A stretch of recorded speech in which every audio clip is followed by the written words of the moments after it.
இந்த நாளுக்கான கர்த்தருடைய வார்த்தை, இந்த யுத்தம் உங்களுடையதல்ல, தேவனுடையது. நீங்கள் தரித்து நின்று கர்த்தர் உங்களுக்கு செய்யும் ரட்சிப்பை பாருங்கள். பயப்படாமலும் கலங்காமலும் இருங்கள், கர்த்தர் உங்களோடே இருக்கிறார். ஆமென். 2 நாளாகமத்தில் இப்படியாகவே யோசபாத் தன்னுடைய ஜனங்களை நோக்கி பேசுகின்ற வார்த்தை இது. இந்த நாளில் கர்த்தர் உங்களோடு பேசுகின்றார். நீங்கள் எந்த காரியங்களில் கடந்து கொண்டிருக்கிறீர்களோ என்று கர்த்தர் உங்களை பார்த்து சொல்கின்றார், இந்த யுத்தம் உங்களுடையதல்ல, தேவனுடையது. ஏனென்றால் யோசபாத்துக்கு எதிராக 3 தேசத்தின் மக்கள் வந்தபோது கர்த்தர் அவர்களுக்காக யுத்தம் பண்ணினார்.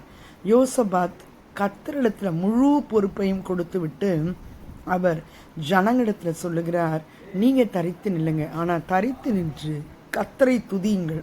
நீங்கள் யுத்தத்திற்கான ஆயுதங்களை தரிக்க வேண்டாம், ஆனால் கர்த்தரை துதிக்கும் பொழுது கர்த்தர் உங்களுக்காக யுத்தம் பண்ணுவார் என்று விசுவாச அறிக்கை சொல்கின்றார் இந்த யோசபாத்.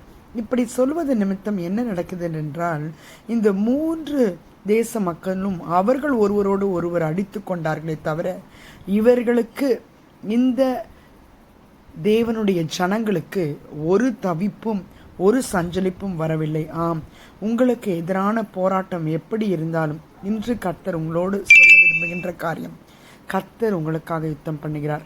அவர் யுத்தம் பண்ணார்னா நிச்சயமாகவே ஜெயம் உண்டு. நீங்கள் ஒரு நாளும் வெட்கப்பட்டு போவதில்லை.